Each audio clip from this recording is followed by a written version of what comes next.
when I came to the meeting tonight, I wasn't quite sure what I was coming to. When I came through the door, I was left in no doubt at all. It was entitled Jesus and Muhammad, and thank you for putting Jesus first.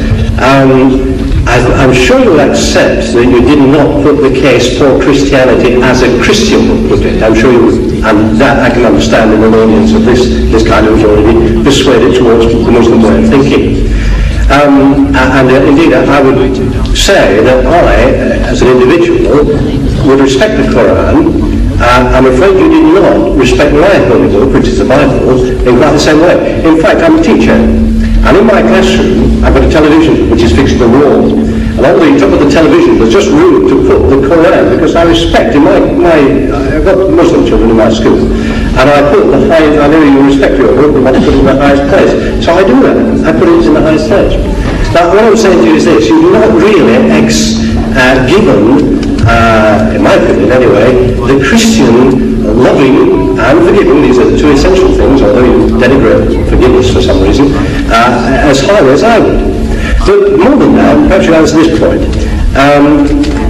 Muhammad, you talked a lot about Jesus, you talked a lot about our holy book. We're not talking much about Muhammad, or indeed the Quran too much, that's the missionary aspect of it.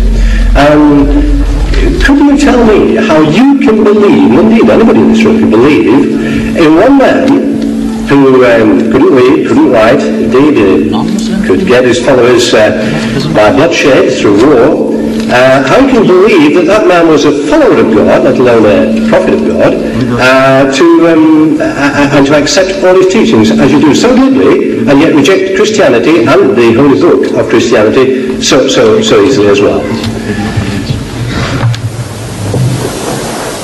You see, you have thrown in so many things in this little contribution of yours, that how can we believe in a man who was illiterate and who by bloodshed, who had spread his faith, converted the people.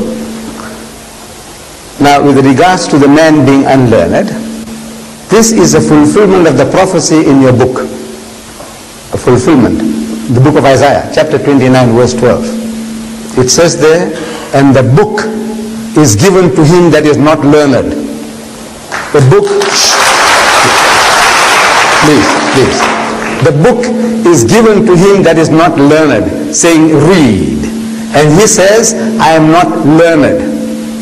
Now, if you look for in the religious history of man, in the Bible, you will never find an occasion where any prophet of God, when given the message of God, he says, I'm not learned. But if you read any biography of Muhammad, any, written by Muslims or non-Muslims, they will tell you that the first revelation that was given to him in Ghar Hira, the Mount of Hira, when the angel of God comes to him and commands him in his mother tongue, he says, Iqra, read. And Muhammad says, Ma ana biqari'in. He said, I'm not learned. So the angel of God commands him a second time, Iqra, read. And again he says, Ma ana biqari'in. He said, I'm not learned. For the third time the angel of God embraces him hard and he says, Iqra bismi rabbika alladhi khalaq.